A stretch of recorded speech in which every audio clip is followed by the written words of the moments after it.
Good afternoon, everybody. Thank you for joining our November Food Security Community Call. We have a lot of folks joining us today. We know this is a very concerning topic to the food security community. We have a lot of great speakers and updates today. And that being said, we are just going to roll right into it. And just a reminder that we are not allowing AI note takers into our spaces. So if you are seeing a message that your note taker is getting not allowed in, that is what's happening. So appreciate your patience with that. Again, thank you all for joining us today. We're going to kick things off with an update on the ever evolving SNAP benefit situation, and I'm going to turn it over to LaMonika Jones of Maryland Hunger Solutions. LaMonika, thank you so much for joining us today. You're welcome, Anne-Marie. Good afternoon, everyone. LaMonika Jones, Director of Maryland Hunger Solutions. So where we stand right now in terms of SNAP updates, I'll just probably start with the most important update that we have, which is that our SNAP clients will begin to receive their benefits starting tomorrow. And so this will start with, they'll receive 50% of their benefit starting tomorrow, and it will still follow the same distribution pattern that DHS normally follows. So those that would have received their benefit on the 4th, for example, they will begin to receive their benefit, 50% of their benefit tomorrow, as well as our older adults that were receiving the SNAP supplement, they will also receive their full benefit. So it will not be 50% of the supplement, it'll be the full supplemental benefit that they will receive. Not sure what will happen with the other 50% or when that will occur. There's a couple of things that are currently on the table right now, and a couple different things. If I'm sure everyone's been watching closely. One of the big things is how our SNAP benefit is being calculated from USDA. So just for background issue sake, the initial conversation with USDA and states receiving their benefits started off with states being notified by USDA that they would receive 50% of that benefit amount. And then USDA quickly backtracked and said that they would be receiving 35%. So we got all that wonky math that everybody's been going back and forth about. And so that kind of put a big delay in terms of how states were going to allocate their benefit. And that's where also we got the federal lawsuits from Rhode Island and Massachusetts District Court. That's where that all originated from, was suing USDA for the full benefit amount, which Maryland signed on to. Where we stand right now is after a lot of back and forth, and USDA and the administration filing appeals from those judgments. Justice Jackson over the weekend, I believe it was Friday, she sent the opinion back to the first district court.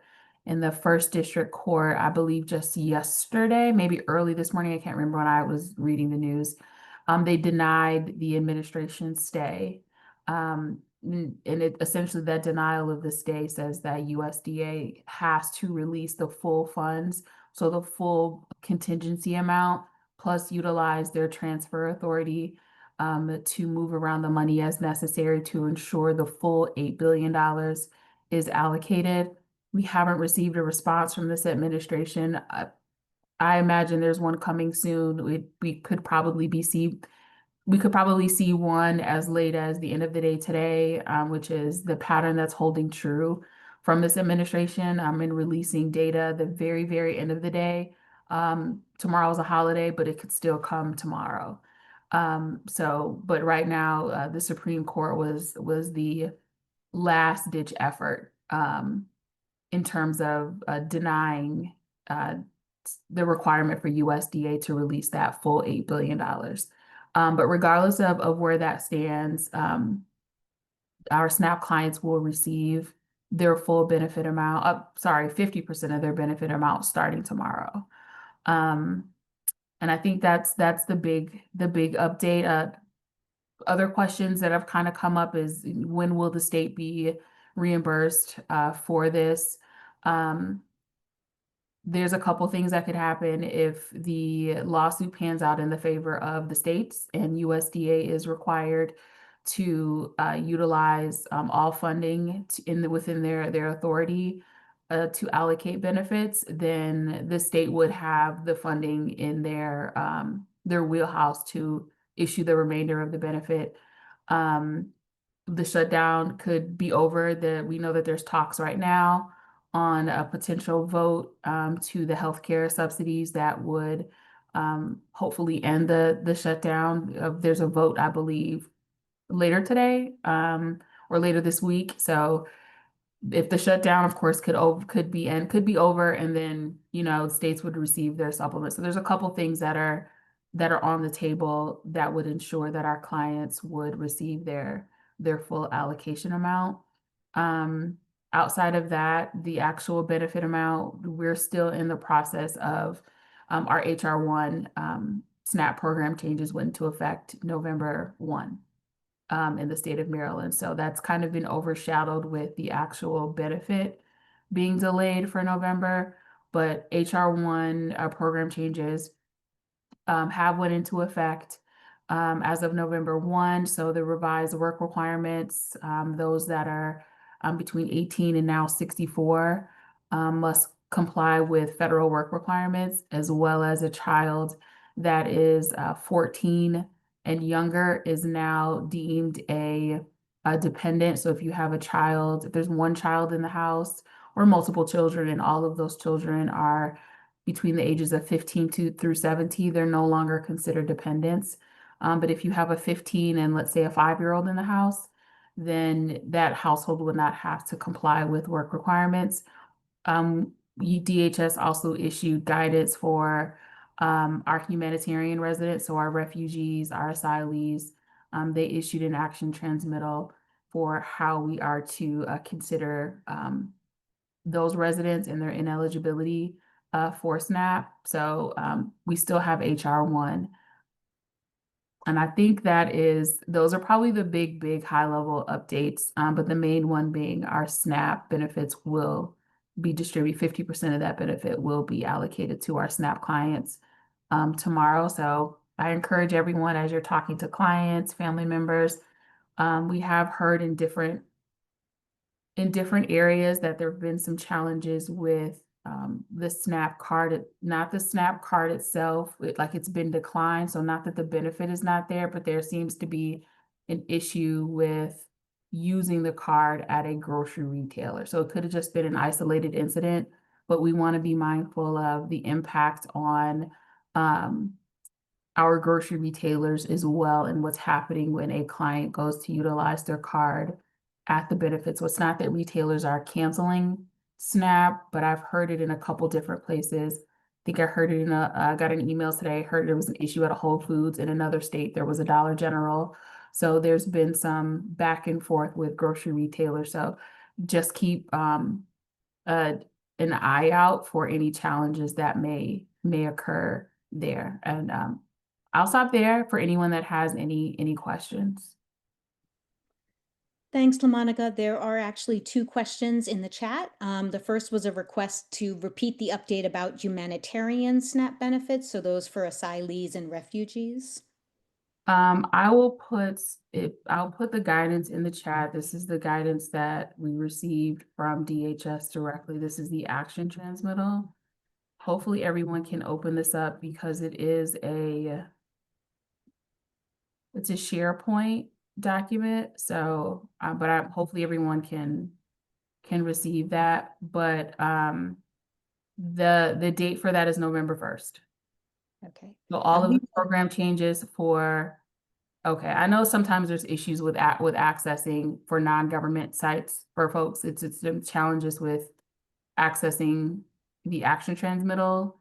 I'll send it to you, Anne Marie, if you mind sending it out to everyone. But those program changes went into effect November 1.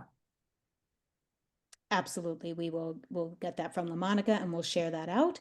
And also, sorry, just checking the chat again about Lindsay, was your question answered in the chat about the senior benefit? I think it looks like it was.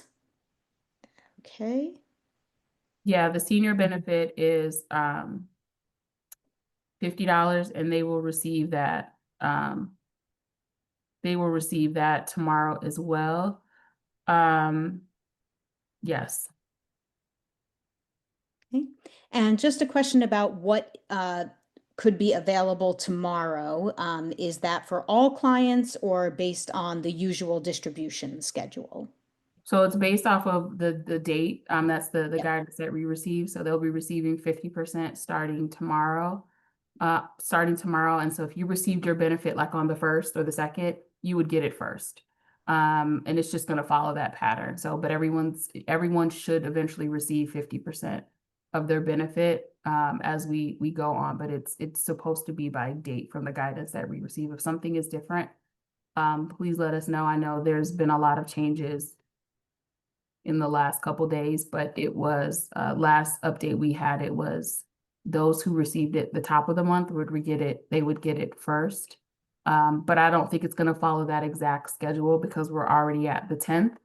And so we have to cover 10 days worth of benefit allocations that we essentially missed out on. And I just wanted to be sure to highlight again, because it's easy to get lost in everything that's changing, like LaMonika said about this changing work requirement. So just, a heads up for food assistance providers that, that is going into effect this month. And so you may see more clients coming to seek services if they are not able to make those work requirements for this month.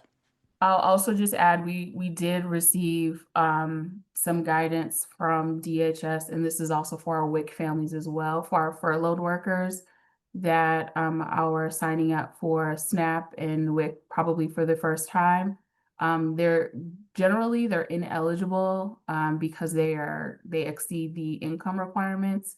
However, because they are furloughed and their income has changed, they should be able to show a furlough letter when they're applying for benefits that would then make them eligible during this furlough period. But they would need to make sure that they go back and they do a change of circumstance once they resume work and they receive their first paycheck. They need to go back and do like a change of circumstance to show that they're now income ineligible so that they can stop those benefits. But as of right now, they should be able to produce a furlough letter when they're applying for SNAP and WIC to start receiving those benefits. We also loosely received some guidance. I don't think it's public meaning it's not posted anywhere. But that we also received a question about households with children that are receiving school meals at the paid rate. They also should be able to complete a farm application to adjust their household income so that they can begin receiving meals at the free rate. And this is for our furloughed workers and those that have been received RFID notices. Yes, and Nick Geer from Food and Nutrition Services at MCPS is going to be joining us later in the call to talk about just that. So thanks for highlighting that, LaMonika. And just finally, one last question in the chat. LaMonika, were there so many retailers denying cards that it would make sense to compile a list, or you're really just hearing some? Yeah, it's popping in. Some of it's from other states, so it's not really affecting Maryland or DC or Virginia, but it's happening at very random points in time. And I don't think it's the retailer that's denying it. It could be a card issue. And because clients have been for so long without their benefit, we don't know, but just want to make sure that we're keeping a pulse on what's happening. If there's anything that's happening, I think from what I've heard in other states, the majority of folks there are no issues, like nothing's happening. But these isolated instances are popping up. And so we just want to make sure that we keep a pulse check on it so that we can reach out and find out if there is something deeper going on, that we can research it and we can have conversations with those that are overseeing our SNAP retailer process in Maryland. Thank you so much, LaMonika. Again, feel free to keep questions going in the chat as you have them, but we're going to keep moving the agenda along, and I will ask Bita to share the agenda again in the chat for those of you who joined after we put it there the first time. But I'm going to turn things over now to Heather Bruskin from the Office of Food Systems Resilience to share her updates. Hi, Heather. Hi, Anne-Marie, and good afternoon, everyone. I'm glad for the opportunity to be with you, and thank you to the Food Council for continuing to convene these spaces where we can share information. I always appreciate LaMonika's expertise and ear to the ground for this very quick moving challenge. Oh, Heather, I'm sorry, your video, yep, there you go. Okay, yeah. Government internet is not always as reliable as we might hope that it is. I'm going to turn off my video, Anne-Marie, just so that. Oh, I'm sorry, we've lost your voice again. Okay, how's this? Perfect. Okay, all right. We'll give this one more try, and if not, then I will just call back on my phone. But sorry for the difficulties. But I did want to just share some updates on working on and the resources that we are hoping to provide from a county government perspective for the critical work that all of you on this call are doing. I just want to first start by saying thank you for the dedicated service and willingness to kind of step into this void that has been created.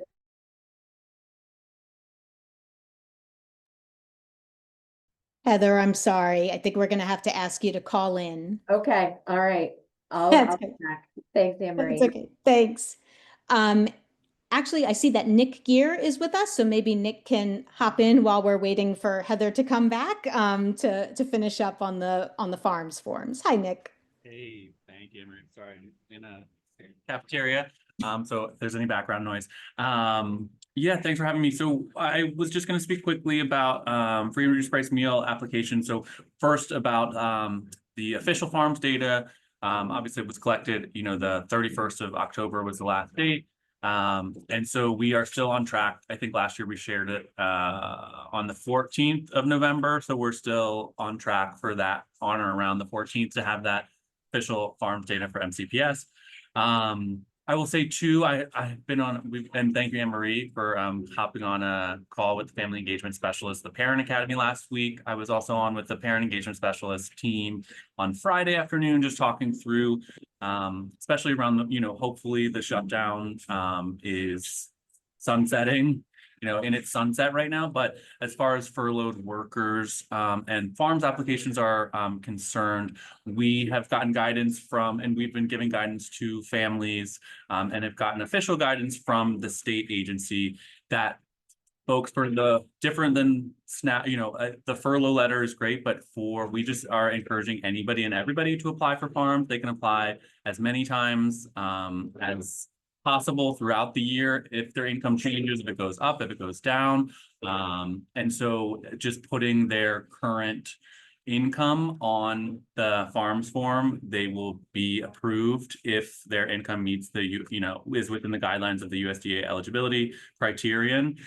So we are just encouraging anybody and everybody to apply for free and reduced price meals at this time. And I know many folks, I think like LaMonika said, aren't, used to, or that, they are they're outside of those eligibility thresholds typically. So if they need assistance, they can always call our front office. I can drop that, in the chat. We have people, about 3 full-time people of whom speak multiple languages. So we do a lot of just one-on-one assistance with them. And thank you. I see Cassie Cardone on here, the PPWs, the community engagement specialists, family engagement specialists, really doing a lot of work with families who aren't used to this, who are seeking food assistance for the first time. And so it's really, we are just wanting folks to know that they put the income that they have at the time of the application, and then that you can continue to apply throughout the whole year.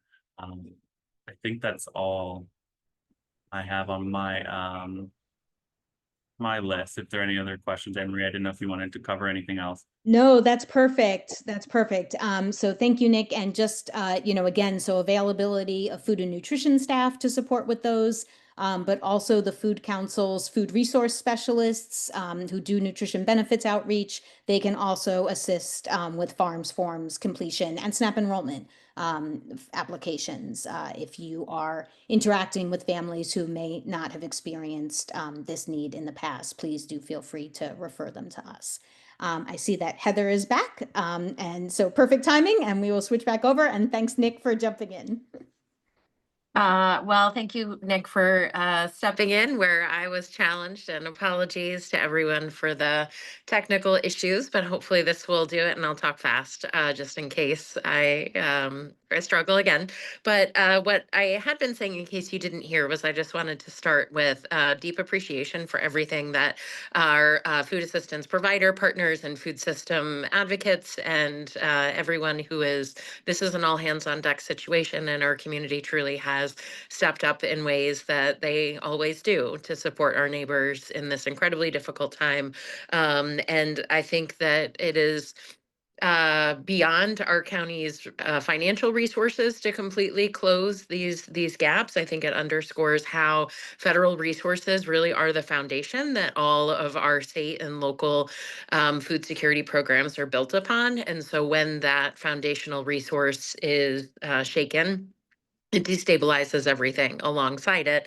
And so I think we're doing what we can with what we have, but your ingenuity and dedication and service are really seen and appreciated. And so I want to speak briefly about, you probably have heard that County Council has introduced a special appropriation for a variety of community-based resources that are driven and impacted by the shutdown. That includes $3.5 million for our office to expand food security programs. And so that will be voted on Tuesday, the 18th, or that's when it's scheduled to be voted on by County Council. So just wanted to kind of clarify that the action has not happened yet.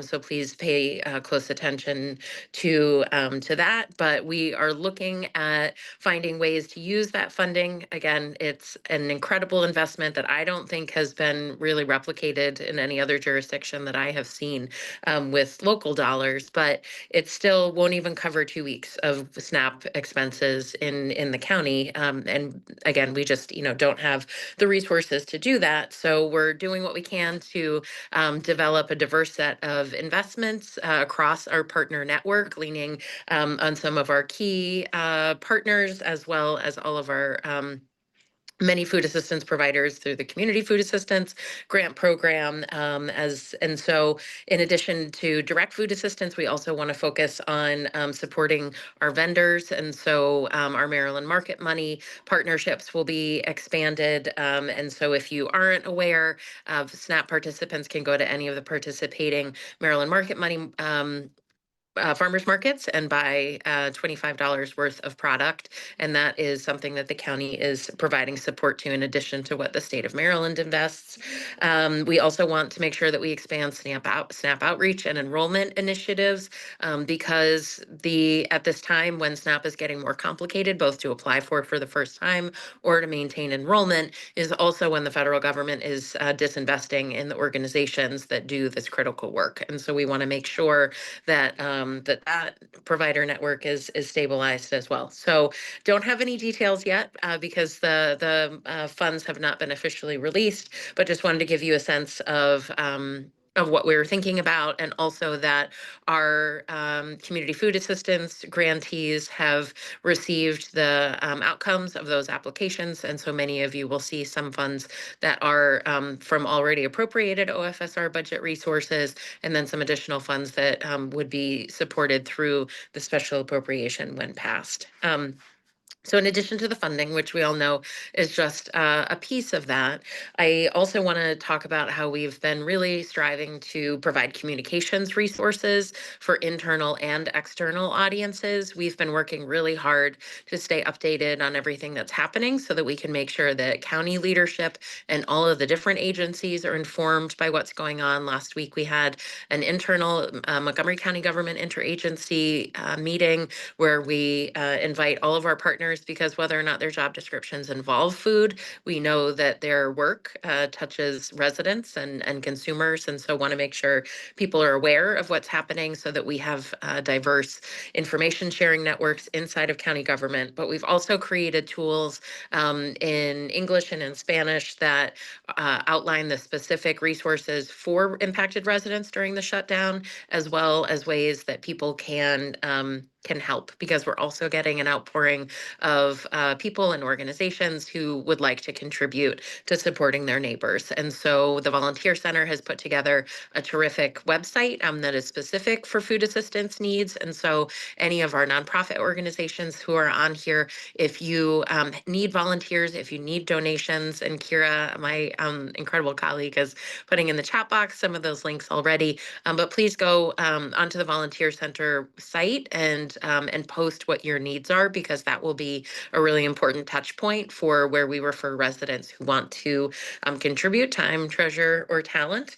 And so also just want to underscore we've been doing what we can to stay connected with our colleagues in Prince George's County and Frederick County and DC and Northern Virginia, because we know that we have residents from other jurisdictions who come to Montgomery County for support and vice versa. And we also are in this together. And so want to see what's happening in other spaces so that we can be efficient with resources and also collaborative in our strategies. So I'm happy to answer any questions. Just want to make sure that you all know that we really are striving to listen, to be accessible. I hope all of you know where to find us, but please don't hesitate to reach out with questions, concerns, ideas, and I just really appreciate the Food Council creating these spaces. I think Anne Marie will probably talk about this later, but just so you all know, we also are meeting every week with Public Safety and the Office of Emergency Management and Homeland Security, so that they are aware of where distributions are happening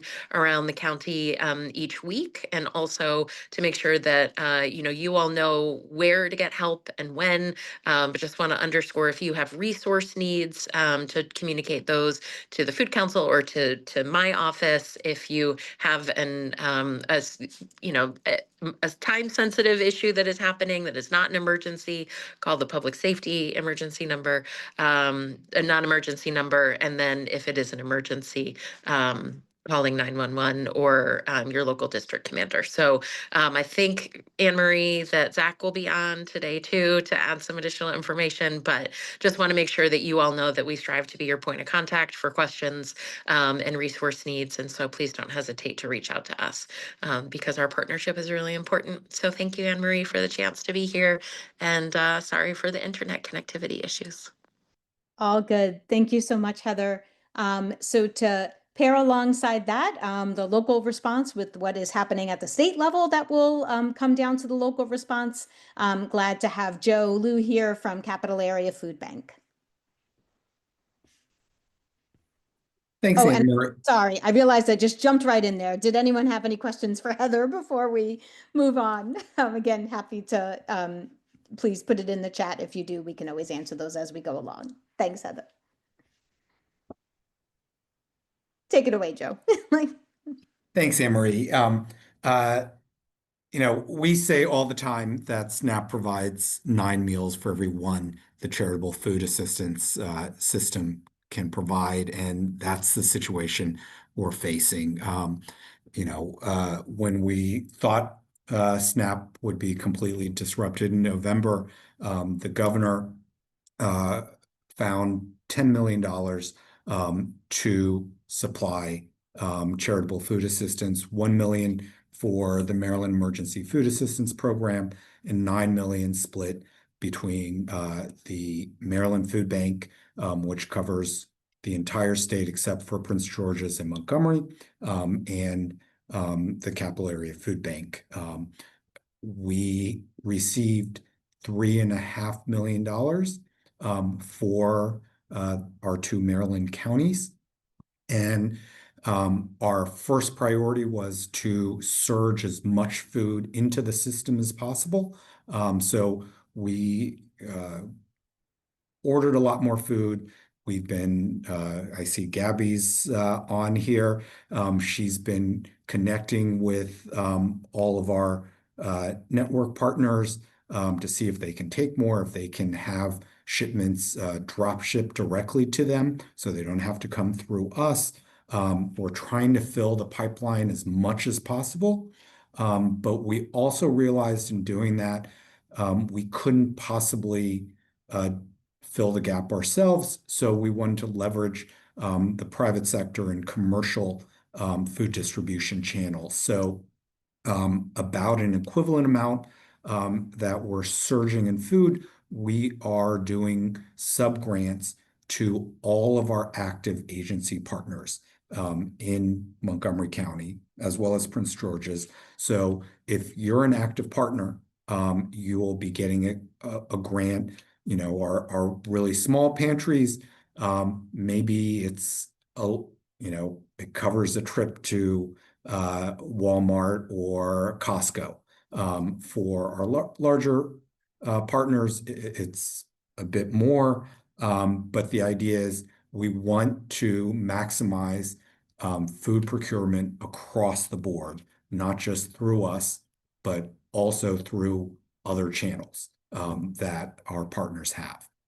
So our regional team is working hard to connect and contact all of our agencies to let them know what their sub-grant amount is right now. And as I understand it, you should be seeing a broader menu available as it hits our warehouse and can get out on our delivery trucks.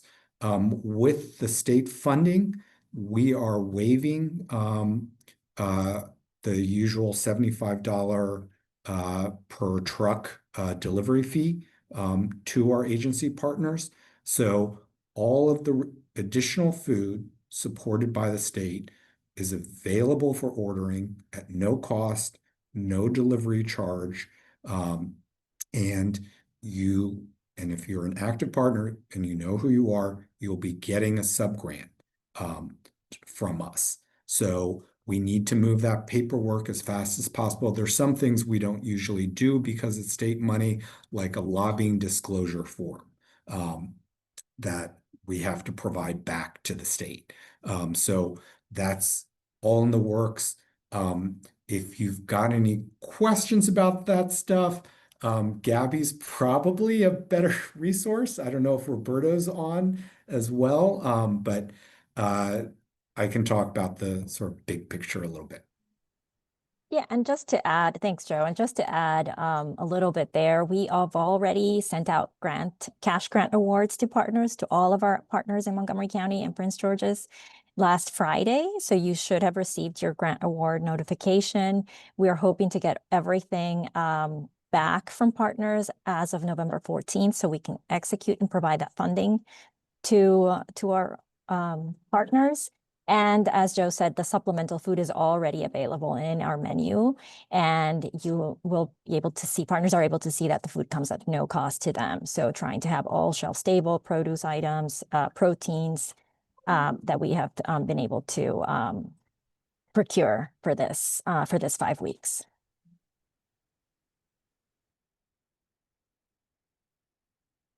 But any questions, feel free to reach out to me. I'll put in my email as well, as you probably all know them.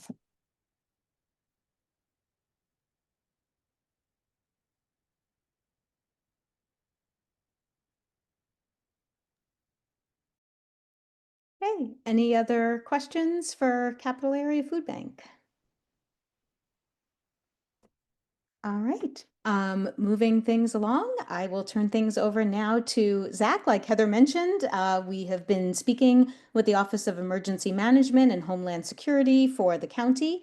We did share out a resource created from that conversation, and Zach is here to share that with those of you who may not have seen it, or to just go over it a little more thoroughly and discuss the protocols that are in place should you need assistance at food assistance sites. Thanks for joining us, Zach. Hi, Emery. Thank you. And thank you all for the opportunity to speak with you this afternoon. Almost said it was this morning, but my name is Zach Estess. I'm the Acting Division Chief for Preparedness and Outreach with Montgomery County Emergency Management. As Anne-Marie and Heather have mentioned, we've had the opportunity to meet with them and some of the other partners on this call over the past couple of weeks to address safety and security concerns at distribution sites, given the increased demand for services that you all are seeing. As a result of those conversations, we've created a one-pager kind of safety and security guidelines document. I did just drop a link into the chat. If you have not had the opportunity to look at that or see that already, really encourage you to take a few moments to look through that document. We have outlined 6 very tangible steps on how you can maintain safe and secure operations at your distribution sites. We talk about everything from managing, expectations with the folks that may be coming to you. We talk about de-escalation resources. We talk about how to connect with county police, registering for emergency alerts. So we really try and address a lot of the different concerns that we heard from all of you, and then through, of course, Anne-Marie and Heather. Now, 2 of the principal concerns that were raised that I want to take a moment to talk about today, the first one being traffic control. So we've had the opportunity to talk with Montgomery County Police about some of this concern that folks are seeing about traffic going out to the street and creating other issues. One of the things that they have shared with us that I'm sure is of no surprise to folks is that, like many organizations, they are very limited on resources. And so they may not always be able to provide, officers or resources to provide direct traffic control at sites. However, one of the things that they've really pushed and recommended is that you take a moment to build a relationship with your police district commander if you have not already done so. One of the things that they would be able to do is perhaps provide an assessment, be able to go out one day, see how you run your operations, and provide some suggestions on how to perhaps more effectively or efficiently set up your site so that it reduces traffic impacts. The second concern that we've heard from is this, as folks are, seeking your resources, perhaps there might be an increase in conflicts or maybe disorderly conduct at some of the sites. And the Montgomery County Crisis Center stepped up, and one of the resources that they're offering is free de-escalation training to food assistance providers. In that one pager, we provide the contact information with their administrator who you can get in touch with to set up that training. They're also willing to send out crisis intervention specialists and have them at your site to de-escalate any sort of potential issues that may occur. And so, again, would encourage you to reach out to the administrator that's listed on that page. But the last thing I'll say here, and I think is a really the key message from us, is if you have public safety or security concerns with your site, it's really important that you build that relationship with your district commander. They would be able to meet with you, talk through some of the concerns that you have, provide some recommendations, and provide some suggestions to help you navigate that issue. But that really starts with building that relationship. And of course, that is something that's beneficial year round, not just, in times where we're seeing this increased demand. But with that, thank you again for the opportunity to jump on here today, and I'm happy to answer any questions.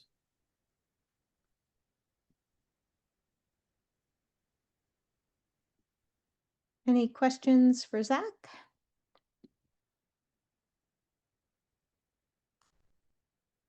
Well, I will say this is kind of the time we were going to pivot into hearing from providers now. So this is a good time if you want to share if any issues about public safety or security have come up at your sites in recent days with new larger numbers of residents that may be seeking food assistance resources. Please feel free to share it here.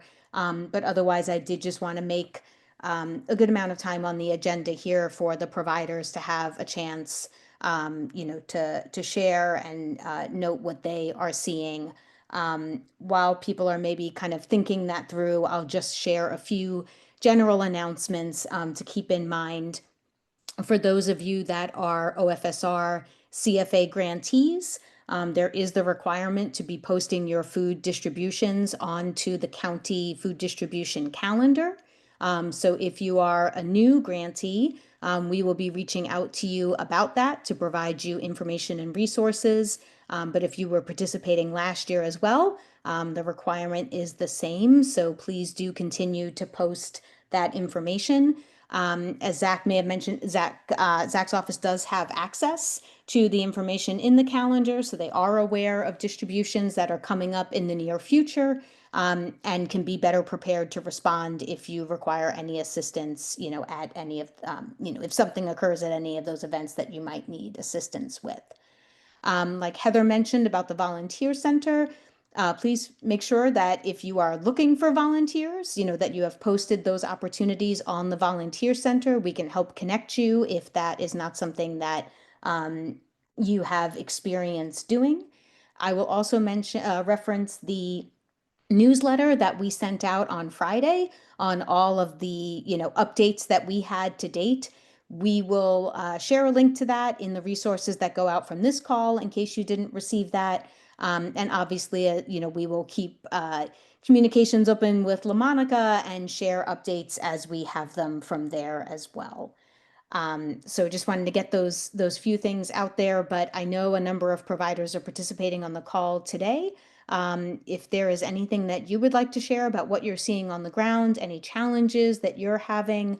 I did hear from one provider this morning who was also interested in connecting on sources for non-perishable foods. We've shared a lot of resources out in recent times on produce, but we had not on non-perishables. So if you have advice, we know that people are really looking to get quick deliveries of items for their pantries at this time. So I'm going to stop talking now, and please, providers, feel free to raise a hand or chime in the chat and start your conversation.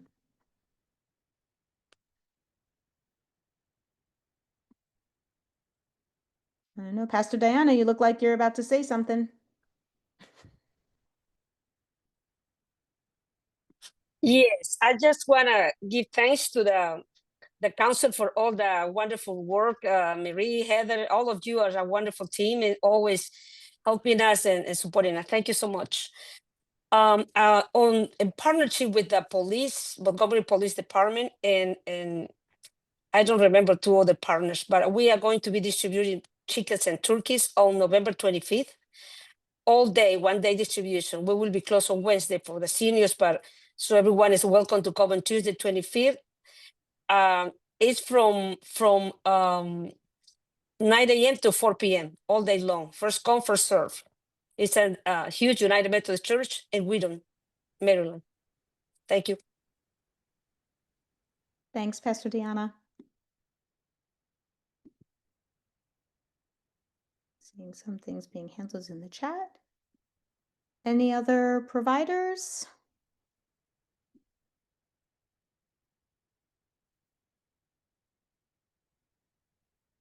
I was going to say our next speaker is not slated to go on until about 2:10. She was not available until later, so this is time for providers to connect. So please feel free to take advantage of it. So Aman, thank you from We Do Seva, seeing an increase, calls requesting not only food, but items like toilet paper, clothing, and job links.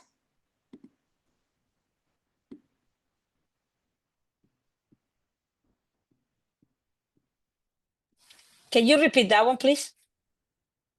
Yeah, that was just from the chat that We Do Seva is saying that they are seeing an increase in calls requesting not only food, but items like toilet paper, clothing, and job links.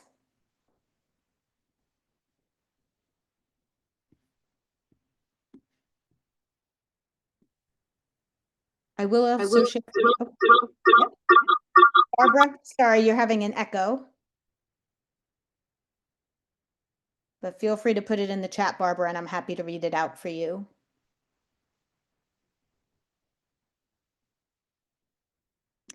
While Barbara is getting that in there, I will just share, and Kira is on the call if you have any questions, but since we last met, OFSR school-based food assistance resource grants have gone out, and there are now 99 MCPS sites, either individual sites or served by a cluster, that are going to have county-funded food assistance resources provided there during this school year. So if you have any questions about specific schools served in the service areas that you have, feel free to connect with us and we can let you know where those are in case you are not the provider there, but you're just wondering about other resources for clients in your area. Do you know, do you know when the funds will be released for the school? Because we're working with one school, but we haven't received the funds yet.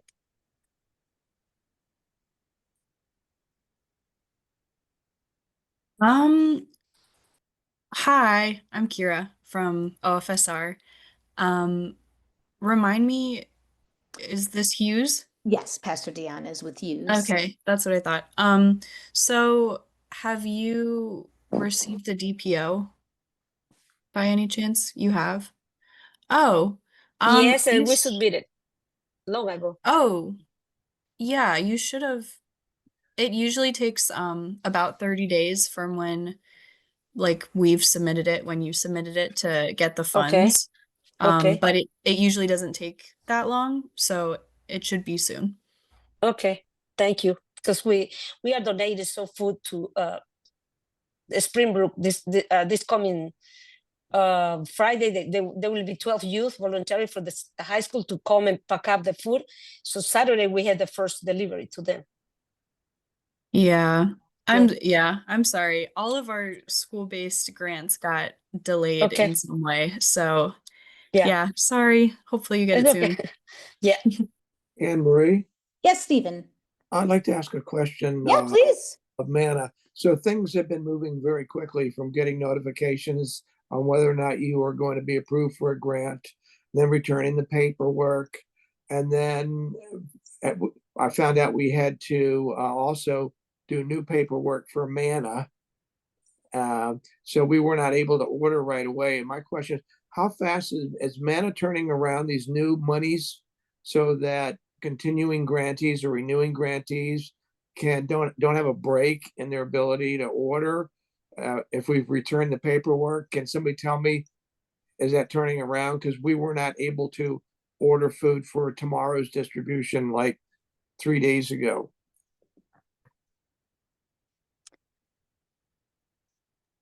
I am checking looking quick. I don't think anybody from Manna is on the call with us.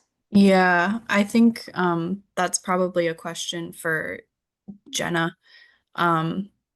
Because they're handling all of I think they did say as soon as you get your signed agreement back, you should be able to start spending that money. Yeah, But actually, I if think they got that announcement out last Wednesday, and we turned it around really quick because we weren't stopping our programming or anything. We're trying to keep as seamless as possible. And so once we got that announcement, we turned it in, but I wasn't sure how long it was going to take them to start the wheel again. But that might be a good general question to find out. Are they turning those things around immediately? Once people are notified, they have to sign a new co-op. So we not only have to have the agreement with the county, we have to have a formal signed agreement with Manna, who's processing the program for the county, at least on the credit side.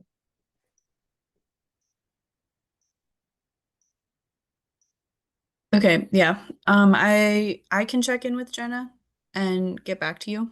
It'd be nice for them to put out just a general announcement on if you return quickly, we expect to be able to then put you back in the ordering mode immediately or something like that. Because right now, I just know we weren't able to order, even though we'd gotten our grant and returned the paperwork and all that. Yeah. Yeah, sounds good. We can do that. You could see people are hustling every step along the way, and you can see they're not just staying within normal office hours. People are responding to the urgency in all domains. Thanks, Stephen. Thank you. I see some questions about capital area food banks, appointment calendars for delivery dates. Those are being handled in the chat. Dana from Mum, thank you for sharing what you're seeing on the ground. Again, special note that, more residents now experiencing homelessness and having utilities turned off. So again, a higher need for all those other services, that residents may be seeking along with food assistance resources. And I will say for providers who are looking for sources of supply, I did have someone, thanks if you just sent it my way, about a good pricing deal on turkeys at Giant, which we can share in the chat. And also we have been speaking with Performance Foods, and they are very interested in connecting with providers who may be seeking, proteins, turkeys, chickens, other holiday needs. So we can share contact information for them in the chat as well, for any providers that are seeking food sources for supply. I thought I saw a hand up, but I think I was wrong. Okay. Oh, yeah, Pastor Diana. Does anyone in this group knows where to get cheap eggs? We're looking to purchase a bunch of eggs, lots of eggs, to be distributed at the holidays. Okay, again, feel free. If you have sources of supply that you would like to share in the chat, we're happy to share those out afterwards in the notes. Anyone with a good lead on eggs for Pastor Diana, feel free to include that, and we will get that out to everyone as well. So I do apologize. Our last presentation for the day, she's not able to join us until 2:10, and it is going to be about a housing assistance program for families at community schools. So do appreciate you hanging in with us until then, in case you have any residents that you can connect to that program. But Kira, not to put you on the spot, but are there any other OFSR announcements that we should be aware of? I know there were a couple of other projects going on, like the food assistance provider census, and there was the Pulse survey, which I think we've kind of heard the update on, but happy to make time for that here if there's anything else folks should know. Yeah, just real quick, we've been talking a lot about FY26 CFA funding, but we need to wrap up FY25 first. So just a reminder that all outstanding reports, any monthly reports that haven't been submitted, and the quarter four financial and narrative report are going to be due on the 15th. So make sure you start getting your receipts together, all that good stuff. And yeah, that's my main thing on the OFSR. Yeah. If any providers require technical assistance with putting those reports together, in terms of completing the form, or questions about submission, feel free to reach out to myself or to Beta, just to make us aware, and we can see if there's any kind of first line questions that we can handle before those items get submitted to OFSR. Shamika. Hi, everyone. I am so sorry. I just was wondering, and if this question was asked before, please forgive me. I am at school and we had a fire alarm drill happen because of the sprinkler system, and I honestly must admit I've missed quite a bit of at the beginning of the meeting. Shamika, I'm so sorry you're breaking up right after your introduction. Oh, there you are again.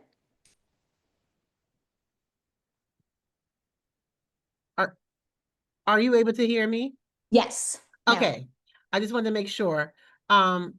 So I'm wondering if this meeting was recorded and will be sent to us, because this is my first time joining, so I wish I could have heard everything from the beginning. But I'll just, Yes. okay. Yeah, so we do record the calls. We also take some notes. We share out any resources that were shared in the call. If any slides were used, we share those. And that is why, again, just patience with us. We do not allow AI note takers in the space because, as you know, these things are not always entirely reliable, and then those words get sent out. And there could be misinformation there. And we do also want people to feel, this is a safe space to share information, to share somewhat sensitive information, and we are only sharing the link within our community. So again, we're kind of following the county's lead on not having those in meeting spaces. So apologies to those of you who may be joining for the first time via note taker. If you see it getting thrown out of the room, that is what's happening. But thanks for joining us. Thank you. I appreciate it. Thank you, Shamika, and welcome.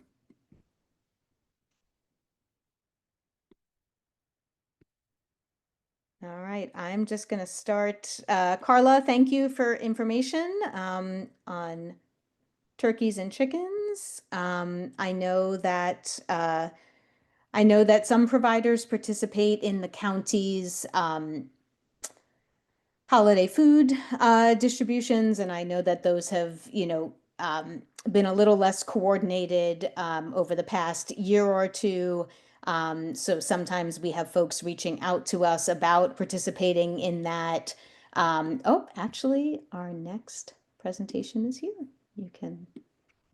We'll give her a moment though to get settled. But again, if you are hearing from clients saying that they've missed an opportunity to participate in the holiday giving program, you can feel free to refer them to us, and we do try to find another provider who may be able to assist or connect them, like Pastor Deanna shared so helpfully about just general distributions taking place in the community for the holidays. Mary, welcome. Appreciate you showing up a few minutes early than you thought you might made it. We're actually ready to go. So if it works for you, yeah. Mary, did you have any slides that you wanted to share, or you're just going to speak? I think it would be helpful for me to share. I do have our website that I can kind of walk through a little bit. I have slides, but I actually think it would be better to look at our website as we talk, just to give people a visual. Perfect. Yeah, I just made you a co-host, so you should be able to easily share those. So just to give a more appropriate introduction, this is Mary Hunter, the Director of Housing Counseling and Services at the Housing Initiative Partnership, and here to share about the Community Schools Rental Assistance Program. Thanks so much for joining us, Mary. Thank you so much for inviting me. I really appreciate your allowing me the time here to talk with everyone, and I'm definitely open to questions since we may have a little extra time. I'll try to be brief so we can make a little room for that. So I'll share my screen and let's take a look here. That'll be good. Share. Okay, so this is actually a slide I'm going to toggle that lets you know about the background of this program. So I'll go up to who we are. HIP is a nonprofit affordable housing developer and HUD-approved housing counseling agency. We have offices in Germantown and Gaithersburg, and we've been in Montgomery County since 2009. So hopefully some of you may have heard of us, but if not, we're happy to make this connection. We do a lot of referrals for our clients who have housing instability to all of the services that you're providing with food pantries and any food assistance. So we definitely want to be deeply connected with you all. And similarly, if you have clients with housing issues or you hear about that, I'm happy to talk more later about the array of services that we have for folks who are experiencing housing instability or just have dreams and they want to achieve them, like a dream of homeownership. We help people do that too. This particular program that I've been invited to talk to you about today is called the Community School Rent Assistance Program. It was conceived by Governor Wes Moore's administration, and had been in the works there for a little bit. It was funded through the legislature, and it finally, they put out an RFP, and HIP was awarded the RFP to operate this program in Montgomery County. We finally got on our feet and launched the program October 22nd. So it's very recently opened. It's a first come, first serve rent assistance program. And it in Montgomery County was awarded a little over $1 million for rent assistance. It's going to go quickly. It will probably not last longer. I'm sort of envisioning February, maybe it. Unfortunately, the amount of funding that we were awarded for Montgomery County actually represents 2 fiscal years because they were kind of late in getting this launched. It's FY25 and FY26. So I do think this will be renewed next year, but it will be renewed at half the level unless we can really get in there and advocate for them to double it based on the need that we're seeing. So the program is designed to address and end, it's one tool in the toolbox to end childhood poverty. And so that's why they decided to focus on community schools as sort of a limited population. So I'll pop over here. This is our website. And if you want more information, you can go to our website, Housing Initiative, www.hiphomes.org, hiphomes.org. You'll hover over the counseling and education section, and the program overview, community schools rent assistance is here at the very top. So click on that and it will take you to the website, which will tell you, I'll run through it today, but you can spend more time with it later. So the first step is for anyone to identify, is their child enrolled in a community school? We've gotten so many people who want to apply who have, my child goes to public school. Unfortunately, you have to click these 2 links to find out if your school is a community school. You may all already know this. I didn't, but I didn't understand. I didn't know there was a specific designation of community school within our public school system for schools that are high poverty. And Montgomery County has 77 community schools right now. So I'm going to click on the link just to show you. This is where you'll find out if someone you're working with. It's obviously very small. I don't expect you to read it, but it's a one-pager, and it has all the community schools in Montgomery County. Again, these are high poverty elementary schools, middle schools, and high schools. So that's number 1, is the household has to have a child enrolled in a community school, and that's the biggie. And then they have to be experiencing housing stability. That is very broad. It's not like emergency rent assistance, as some of you may have experienced, where you have to sort of prove that you're experiencing a financial hardship and that caused you to fall behind. This program, the household just has to show they're behind in rent and behind in or behind in utilities. And that's pretty much it. Enrolled in the school, behind on these 2 items. You apply and so that's the first eligibility piece. What does the program provide if you are eligible? It can pay up to 12 months of arrears, both rent and utility arrears. And in some cases, there will be some prospective rent. It's very limited prospective rent. So in addition to helping people pay the arrears for the apartment where they are currently renting, it also is available to help households who have arrears that have been chasing them from a prior apartment and preventing them from renting and creating that housing instability. They can also apply to get those old arrears covered. And so that can be really useful. The way to apply, we've really routed folks as much as possible to apply through their community schools with their community school liaison. One of the beauties of the community school system is they get extra funding from the state, and they have a staff person. It's called a community school coordinator on site. There's also a lot of other support in Montgomery County, linkages to learning, and other people, other nonprofits who are connected to the schools, helping the school population. So most of them in Montgomery County, the community school liaisons and a lot of these other nonprofits supporting the school population, they've been trained, and they have signed a confidentiality agreement to be able to submit these applications directly to us.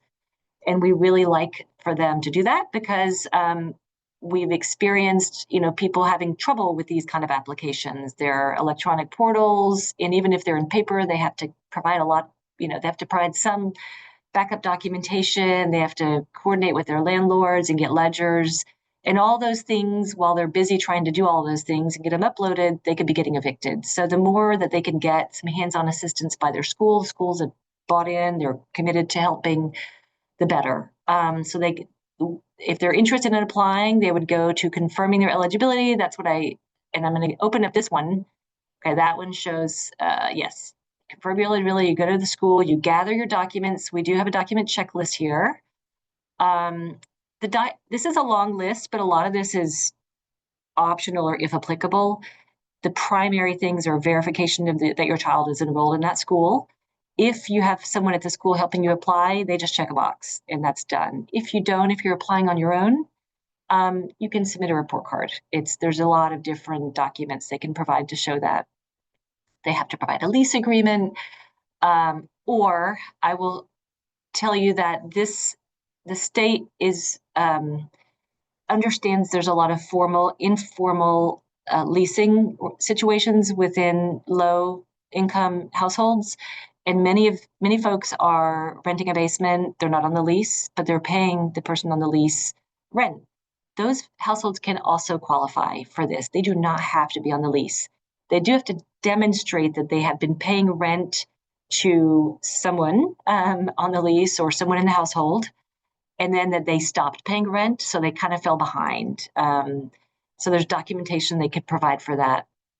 So we do sort of explain what kind of documents you have to show that you have a leasing arrangement, even if it's not a formal lease. Client authorization form. We do ask for household income documentation. It's not 100% required by this program. So if we have households who struggle to provide their income documentation, we'll work with them. That comes up a lot too. Folks who are, getting paid on Cash App, getting paid by cash, oftentimes are not eligible for these kind of programs because they can't pull together the proof of what their income is.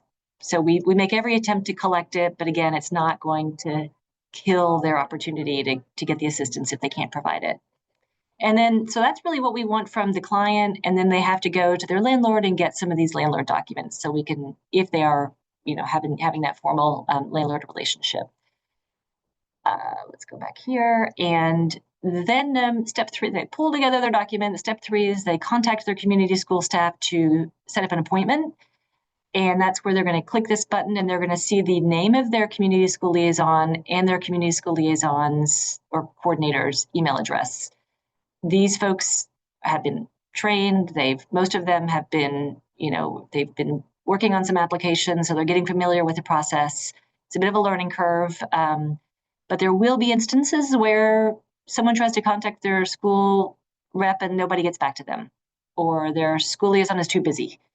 In that case, they can email csrep@hiphomes.org to ask for an independent, or they may not want to work with their school. It's not a requirement. Some people it's private. They don't want the school to know. In that case, they can email us at csrep@hiphomes.org and say, look, I have a child enrolled in a community school. I would like to apply on my own. We will send them their own application and they can submit that. And yeah, there's some FAQs here. There is a priority list that has been established by the state. And those that will is first come, first serve, except for people who are in these categories, if they meet the definition of homelessness under McKinney-Vento, which is one of the definitions is that they're doubled up. So those folks who were doubled up, they do get priority if they can, show us all the other eligibility criteria. If a family has a judgment or, really on the cusp of facing eviction, they'll get priority. Similarly, if they have a utility shutoff notice, they will get priority. And the state has really wanted to prioritize undocumented families that are undocumented. With their immigration status, principally because there are so few resources available to those households, and as a state resource, this is available to those households. Now, documenting whether someone's undocumented is tricky because we're not going to ask for that. We don't want to collect any evidence of your immigration status, but there are ways through conversation that we can learn and prioritize those cases. Okay, so I'll stop sharing there, and happy to answer any questions you may have or make any clarifications.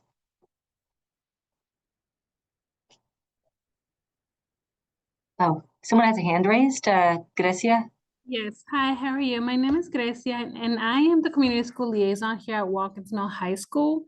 I have a question about the order of the submission. So I referred, I want to say like 3 or 4 families already through the community schools, and I'm a little confused. So once I submit the referral, do I create the folder under their name and submit all the supporting documents directly, or do I wait for, I guess, DHHS to create the folder for them? Because I just been submitting and creating the folder at the same time, all at once. You should create the folder and upload the documents. Okay, and then that's correct. Okay, perfect. And then my second question, there is a paper for direct deposit. I was talking to a case manager and he told me that they don't necessarily need their bank information. Is that a required form that I need to fill out with all the families? So the ACH is for the landlord because the payment is going directly to the landlord for the cases where there is a lease with a property manager landlord. So that would be something that once the case is in review, our staff can assist with reaching out to the landlord to get them to complete the ACH so we can pay the landlord the arrears. Okay, perfect. That's okay. And then my last question, how can we, what documentation would we need to prioritize those families that are undocumented? Or how can we go about that? One, I would say, I think you should really call us and talk to us about that. And that is a very good question. I don't want anything in writing. So I would suggest that you have Paola Toro's email and phone number. She's sort of the program manager. She's unfortunately out today. So I know she's going to, tomorrow's Veterans Day. So she may not be able to get back to anyone until Wednesday, but essentially pinging her and letting her know like, hey, I want to talk to you about this family's immigration status or something, where you can have that conversation that just informally with her would be great. Okay, and I'm sorry, one last question I just remembered. Yeah. I'm also working with another family. The mom cannot provide any proof at all of any income whatsoever. She would get paid cash. Everything was cash. There is no deposit in her bank account. Everything was cash. Yep. So there's no record whatsoever, and she cannot get a hold of her employer because she used to clean houses with an independent contractor. How can we go about that in terms of? I would write a little note saying, I'm having a hard time, showing proof of income because, and I'm requesting to sort of waive that requirement. And that's okay.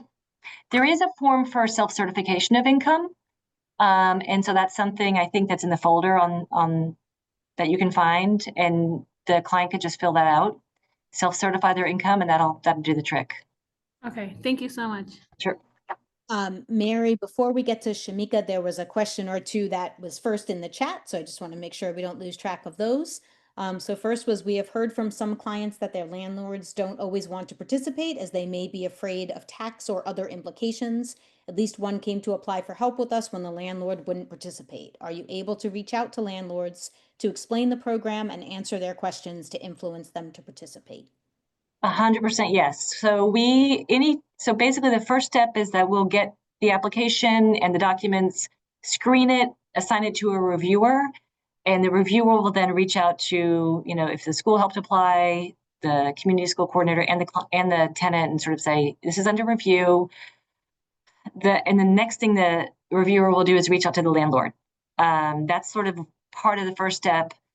And if the landlord, will basically like, this is a legit program. Here's what we need for you to get paid these arrears. We need a ledger. We need your ACH. We need a W-9 in order for us to pay you these arrears. There have been landlords who don't want to participate. Nope, not going to have no interest. I don't want to help this tenant. I want him out, or whatever it may be. I don't want to participate. And in that case, once we confirm the landlord refused to participate, but the tenant is eligible, we can pay the tenant directly. That is an option, but we will do that due diligence to make sure, because we're having some tenants say, can I just pay me the cash now? That is not possible until we definitely certify that the landlord is refusing to participate.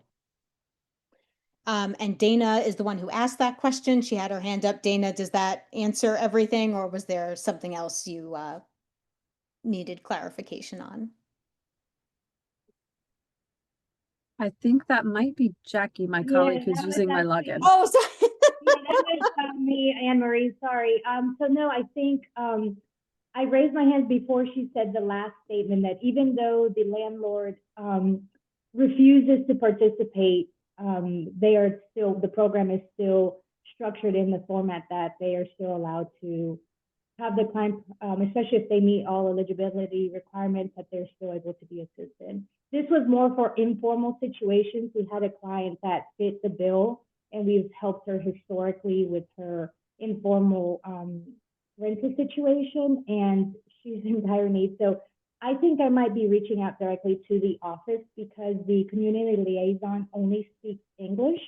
So there is a language barrier there, and I would love for this family to be able to definitely benefit from this because she's a single mom, just gave birth and has two little girls. So you mentioned there was a name via Toro. Are you able to send her contact information in the chat, please? Yep. And you can also contact me. So I'll put both of our names in the chat and our contact information. And I just wanted to say that I'm glad you brought that up because, there are some good citizens out there. There's some interested people who want to help people apply, like you want to help someone apply who has a language barrier. In those cases, what we're recommending is to have the tenant send the email to the csrap@hiphomes.org and say, hey, I'd like to apply independently. Can you please send me an application? My child attends X school and I'm not going to be working with my school staff, but I want to apply.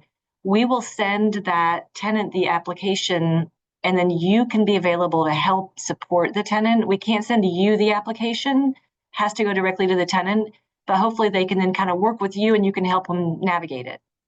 Great, thank you so much for that clarification. Sorry, we had one more question in the chat, and then Shamika. Landlord's letter should be notarized in cases where tenants are undocumented and don't have a lease agreement. Will a landlord's letter suffice? So landlord's letter should be notarized where tenants are undocumented. You lost me there.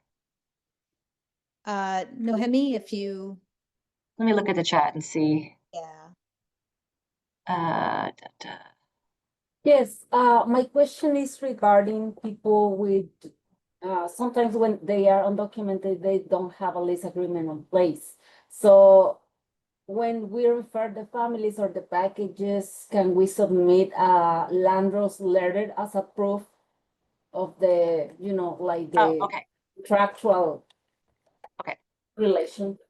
Yeah, thank you. I think I get it. So let me just make sure. So your question is where there's a household that has an informal leasing arrangement where they're like, paying another person for the rent, but they're not on the lease. Is that what you're talking about? Correct. Okay. In that case, what we need from that applicant is some sort of history of that they have been making those payments. That's going to document that they do have an arrangement with, in which they are living in this apartment. They have been historically paying $300, $500, $1,000, whatever it may be, per month towards rent. They're not on a lease, but they have this history of payments that they've been making. And then they will show that they stopped making those payments because of whatever happened in their life. and that is creating housing instability for them.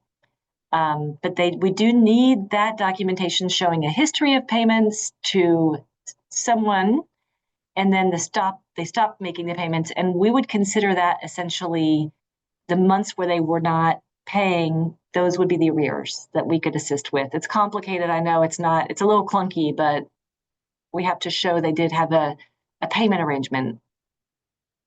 Thank you. And Shamika, thank you for your patience. Hi, yes, thank you so much. I appreciate it. I am the CSL at Dr. Charles Drew Elementary School, and so I've helped a family with the process, or I am helping one. I was wondering if we are able to help families from other schools across the county, if that's okay. Many others, there's 25 new schools this year who are community schools, and so many of us are flustered and strapped and trying to do many things. So I'm wondering is it okay if we know, we can look into our system to see that there is a family that attends another community school, if we at a different community school could help? So that's question number one. I have a couple. So that first question, we can't, because of confidentiality reasons, we can't give you access to the other school's application portal, Gotcha. folder.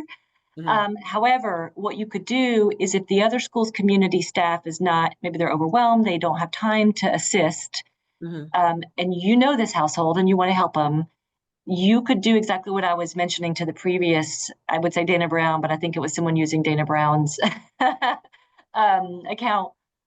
You could do exactly the same. You could have that household email csrap@hippopotamus.org and say, look, I don't want to work with my community school staff. Please send me this application individually. And then as someone who's just sort of being a good Samaritan, you could help them with the application. And it's the same process as what you've been doing. Like their individual application is really no different than what you've already been doing on behalf of other clients. Yes. Okay. And then if we share families across schools, does one take precedent, meaning like the high school or the elementary? So for example, Doesn't matter. Doesn't matter. Okay. Yep. I mean, if we get duplicate, we'll see that and we'll just. Okay. Yeah. Gotcha. We'll just use one, whatever one seems to be the most, providing the most documents. Gotcha. And then if a family is requesting utility support only, can we skip all the questions about the landlord? Yes. Okay. Oh, and then I think either we learned on our training or I've heard or seen somewhere that at this point for the first couple of months, there's no income requirement, right? Is that still the same? That's correct. Okay. That's correct. We do ask for those income documents, and that's kind of why it's, what I was saying is if someone, as was described earlier, gets paid in cash and it's just so hard to document, that's why it's not as, required to give us those income documents, because there's no income eligibility requirement. Gotcha. Which I think makes sense because, hey, this is a household at a community school. It's a high poverty school. So chances are they're behind on their rent and they're behind on their arrears. Like, I don't know why we would need an extra layer, but I never make the eligibility criteria. We always just implement them. But this is a good one. Thank you so much. I appreciate it. Sandra. You're welcome. Mary, thank you so much. We are just about done with time. I wanted to thank all of our speakers today for joining us. So much information to sort through these days, unfortunately.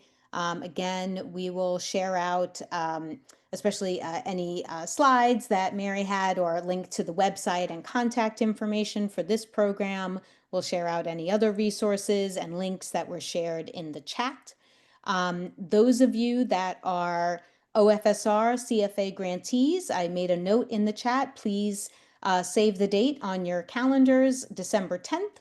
We are planning a Peer Learning Circles training around navigating DHHS licensing, health licensing requirements. So be sure to join us then. That will be virtual. It will be the time where we would normally meet for this call.